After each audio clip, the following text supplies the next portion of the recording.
Hi everyone, welcome to YaguTamizhi. In this video, we are going to discuss in the language Tamil. If you want to find the same video in the language English, you can find the link in the description.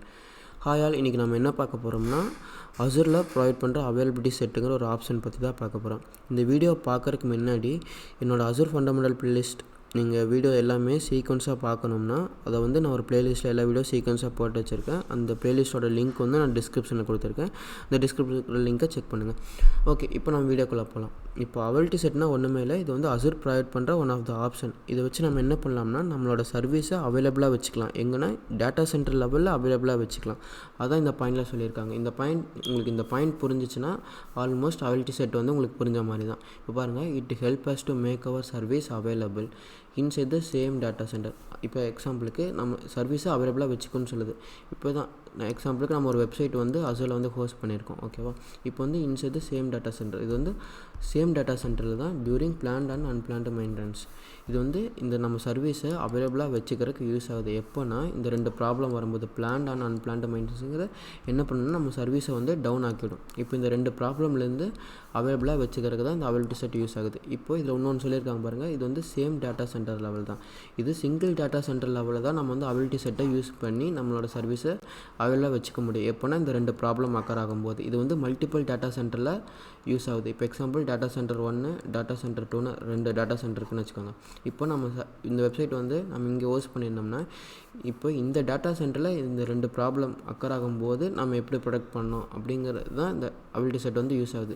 இந்த availability செட்டை வச்சு நம்ம ஒரே நேரத்தில் நம்ம வெப்சைட்டை வந்து ரெண்டு டேட்டா சென்டரில் வந்து மேனேஜ் பண்ண முடியாது. இது வந்து சேம் டேட்டா சென்டர் தான் சொல்லியிருக்காங்க. It help us to make our service available. நம்ம சர்வீஸ் அவைலபிளாக வைக்கிறதுக்கு எங்கன்னா inside the same data centre single data சென்டரில் தான் during the planned and unplanned maintenance. இந்த ரெண்டு ப்ராப்ளம் அக்கர் ஆகும்போது நம்ம சர்வீஸை அவைலபிளாக வைக்கிறதுக்கு யூஸ் ஆகுது. அதுதான். இப்போது உங்களுக்கு இன்னுமே இது கொஞ்சம் கன்ஃபியூஸாக இருந்தால் டோன்ட் வரி. இப்போ நம்ம ஒரு எக்ஸாம்பிள் வச்சு பார்ப்போம். இப்போ எக்ஸாம்பிளுக்கு நம்ம ஒரு புது ஸ்டார்ட் அப் கம்பெனி ஆரம்பிச்சிருக்கோம். அது வந்து கான்வர்ஸ் டேட்டா சொல்யூஷன் ஒரு கம்பெனி ஆரம்பிச்சிருக்கோம்னு வச்சுக்கோங்க. இப்போ இந்த கம்பெனிக்கு நம்ம ஒரு வெப்சைட் வந்து நம்ம வந்து க்ரியேட் பண்ணிட்டு நம்ம வந்து அசூரில் வந்து ஹோஸ்ட் பண்ணுறோன்னு வச்சுக்கோங்க. இதான் நம்மளோட website, converse data solution website. இதை வந்து நம்ம வந்து டேரெக்டாக அசூரில் வந்து டிப்ளாய் பண்ணுறோன்னா ஒன்றுமே நம்ம வெப்சைட்டை எடுத்து அசூரில் வந்து போடுறது தான் வந்து டிப்ளாய்மெண்ட் சொல்லுவாங்க. இப்படி போட்டோம்னா டிப்ளாய் பண்ணிட்டோம்னா இந்த யூசர் வந்து அவுட் சைட் லெவல் எல்லாருமே வந்து நம்ம வெப்சைட்டை வந்து அக்சஸ் பண்ண முடியும். www.canvas.solution கொடுத்தாங்கன்னா நம்ம வெப்சைட்டை வந்து அக்சஸ் பண்ண முடியும். அதான் டிப்ளாய்ன்னு சொல்லுவாங்க. இப்போ எக்ஸாம்பிளுக்கு நம்ம வெப்சைட் எடுத்து அசூரில் டிப்ளாய் பண்ணிட்டோம். டிப்ளாய் பண்ணோமே எல்லோரும் வந்து யூஸ் பண்ணுவாங்க. இப்போ பார்த்திங்கன்னா இந்த பிஸ்னஸ் வேர்ல்டில் என்ன நினைப்பாங்க, எல்லாருமே வந்து எல்லா ஓனர்ஸுமே வந்து நம்ம வெப்சைட் வந்து 24/7 வந்து ரன் ஆகிட்டே இருக்கணும், அப்படியே இருக்கணும்னு நினைப்பாங்க. ஆனால் அதில் சில ப்ராப்ளம் இருக்குது. க்ளவுட்லேயும் சில ப்ராப்ளம் இருக்குது. அது வந்து என்ன பண்ணணும், நம்ம சர்வரை வந்து டவுன் ஆகும். அது வந்து சில ப்ராப்ளம் வந்து நான் லிஸ்ட் அவுட் பண்ணியிருக்கேன்.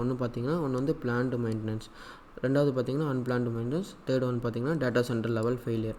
இப்போது டேட்டா சென்டர் லெவல் ஃபெயிலியர்னால் ஒன்றுமே இல்லை, இந்த என்டையர் டேட்டா சென்டருமே வந்து டவுன் ஆகிடும். எப்படின்னா இப்போ ஃப்ளட்டு வருதுன்னு வச்சுக்கோங்க, சுனாமி அது மாதிரி வந்து இப்போ ஃபுல்லுமே பவர் கட் ஆகிடும். அப்போ வந்து நம்ம சர்வர் எதுவுமே ரன் ஆகுது. அந்த மாதிரி நேச்சுரல் டிசாஸ்டர் இல்லைன்னா ஹியூமன் டிசாஸ்டர்னு வச்சுக்கோங்க. இந்த சிவில் வார்லாம் வருதில்ல, அப்போ வந்து அவங்க ஒரு பாம்பு போட்டு அந்த என்டையர் டேட்டா சென்டருமே டவுன் அழிச்சிட்டாங்கன்னா நம்ம சர்வர் வந்து அவைலபிளாக இருக்காதுல்ல, அது மாதிரி.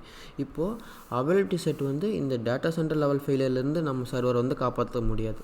இது முடியாது. ஆனால் இந்த ரெண்டு ப்ராப்ளம் வரும்போது நம்ம சர்வர் வந்து எப்படி அவைலபிளாக வச்சுக்கிறதுன்ட்டு அவைலபிலிட்டி செட் வந்து ஹெல்ப் பண்ணும்.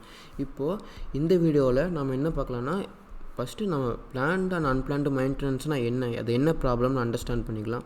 நெக்ஸ்ட் வீடியோவில் எப்படி அவைலபிலிட்டி செட் வந்து இந்த ரெண்டு ப்ராப்ளம்லேருந்து ஓவர் கம் பண்ணுறதுக்கு ஹெல்ப்ஃபுல்லாக இருக்குதுன்னு பார்ப்போம். இப்போது ஃபஸ்ட்டு பிளான்டு மெயின்டெனன்ஸ்னால் என்னென்னு பார்ப்போம். பிளான்டு மெயின்டெனன்ஸ்னால் ஒன்றுமே இல்லை. இப்போது நம்ம ஃபோனுக்கே ஒரு அப்டேட் வந்துச்சுன்னா நம்ம அப்டேட் பண்ணதுக்கப்புறம் என்ன ஆகும்னா, இப்போ வந்து அது ரீஸ்டார்ட் கேட்கும்ல, அப்படின்னா தானே அந்த அப்டேட்லாம் வந்து நம்ம சிஸ்டமில் வந்து காட்டும். இல்லை ரீஸ்டார்ட் பண்ணலைன்னா அந்த அப்டேட் வந்து ஆகாது. அதே மாதிரி தான் இப்போ எக்ஸாம்பிளுக்கு இதான் நம்ம வெப்சைட்டுன்னு வச்சுக்கோங்க, கான்வர்ஸ் டேட்டா சொல்யூஷன் வெப்சைட்னா அது வந்து நம்ம எங்கே ஹோஸ்ட் பண்ணியிருக்கோம்னா ஒரு சர்வர். அந்த சர்வர் எங்கே இருக்கும்னா ஒரு ஹார்ட்வேரில் தானே இருக்கும். ஒரு மைக்ரோசாஃப்ட் டேட்டா சென்டரில் நமக்கு இது விர்ச்சுவலாக ரன் ஆகிட்டுருக்கு. ஆனால் அது டேட்டா சென்டரில் உண்மையாகவே ஒரு ஹார்ட்வேரில் தான் ரன் ஆகிட்டுருக்கு. இப்போ எக்ஸாம்பிளுக்கு அந்த ஹார்ட்வேருக்கு ஏதோ ஒரு சாஃப்ட்வேர் அப்டேட்டோ இல்லை இந்த ஹார்ட்வேரே அப்டேட் பண்ணோம்னா அவங்க என்ன பண்ணுவாங்கன்னா இந்த பழசை எடுத்து ரீப்ளேஸ் பண்ணுவாங்கள்ல. எதுக்குன்னா இப்போ வந்து பர்ஃபார்மன்ஸ் இம்ப்ரூவ் பண்ணுறதுக்கு இல்லைனா செக்யூரிட்டி இம்ப்ரூவ் பண்ணுறதுக்கு.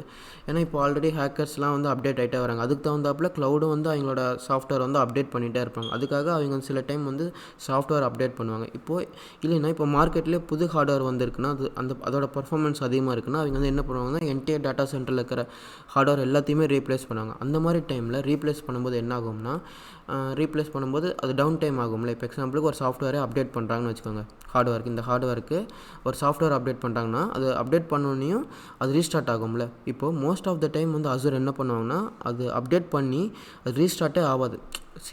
சில ரேர் கேஸில் தான் அந்த மாதிரி ரீஸ்டார்ட் கேட்கும் இல்லை ரீபூட் கேட்கும்.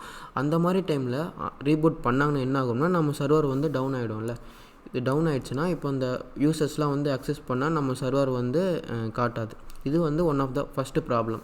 அதான் வந்து பிளான்டு மெயின்டெனன்ஸ் சொல்கிறாங்க. பிளான் மெயின்டெனன்ஸ் ஒன்றுமே இல்லை, அது ஆல்ரெடி இவங்க அப்டேட் பண்ணுறதுனா அவங்க பிளான் பண்ணி தான் பண்ணுவாங்க. இந்த டைமில் அப்டேட் பண்ணலான்ட்டு, அதான் அதுக்கு பேர் வந்து பிளான்டு மெயின்டெனன்ஸ்னு சொல்கிறாங்க. இந்த மாதிரி டைமில் சர்வர் வந்து அன்அவைலபிளாக இருக்கும்.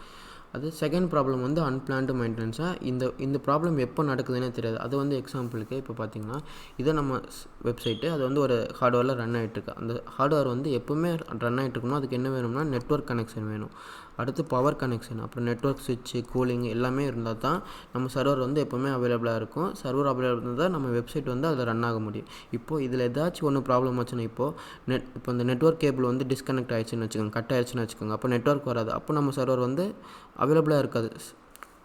அதே மாதிரி இப்போ ஏதாச்சும் பவர் அவுட் ஆச்சுன்னா, இப்போ கரண்ட் போயிடுச்சுன்னு வச்சுக்கோங்க. இப்போ கரண்ட் போயிடுச்சுன்னா இப்போ சர்வர் வந்து இருக்காதுல்ல. அப்போ நம்ம சர்வர் வந்து அப்போவும் நம்ம வெப்சைட் வந்து டவுன் ஆகிடும்.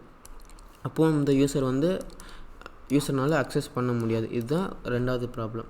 ஃபஸ்ட்டு ப்ராப்ளம் வந்து ஏதாச்சும் அப்டேட் பண்ணும்போது மோஸ்ட் ஆஃப் த டைம் வந்து ரீஸ்டார்ட் கேட்காது. சில கேஸில் வந்து இந்த ரீஸ்டார்ட் கேட்கும். அப்போ அந்த மாதிரி ரீஸ்டார்ட் பண்ணும்போது நம்ம சர்வர் வந்து டவுன் ஆகிடும். ரெண்டாவது ப்ராப்ளம் வந்து அன்பிளான்டு மெயின்டெனன்ஸ். இது எப்போ நடக்குதுன்னு தெரியாது. எப்போ நெட்வொர்க் கேபிள் கட் ஆகும், எப்போ கரண்ட் போகும்னு யாருக்குமே தெரியாது. அந்த மாதிரி டைமில் ஏதாச்சும் ப்ராப்ளம் வந்தாலும் நம்ம சர்வர் வந்து டவுன் ஆகிடும். இதான் ரெண்டு problem, plant and unplanned maintenance. இப்போது உங்களுக்கு ஓரளவுக்கு ஐடியா கிடச்சிருக்கு பிளான்டு மெயின்டெனன்ஸ்னால் என்ன, அன்பிளான்டு மெயின்டெனன்ஸ்னால் என்னன்ட்டு. இப்போ நம்ம நெக்ஸ்ட் வீடியோவில் எப்படி அவைலபிலிட்டி செட்டை யூஸ் பண்ணி நம்ம இந்த ரெண்டு ப்ராப்ளம்லேருந்து நம்ம சர்வரை அவைலபிளாக வச்சுக்கிறதுன்னு பார்ப்போம். இப்போ உங்களுக்கு ஓரளவுக்கு ஐடியா தெரிஞ்சிருக்கும் அவைலபிலிட்டி செட்னால் என்னன்ட்டு. நெக்ஸ்ட் வீடியோவில் ஃபுல்லாக பார்ப்போம். அவ்வளோதான் கைஸ். தேங்க்யூ.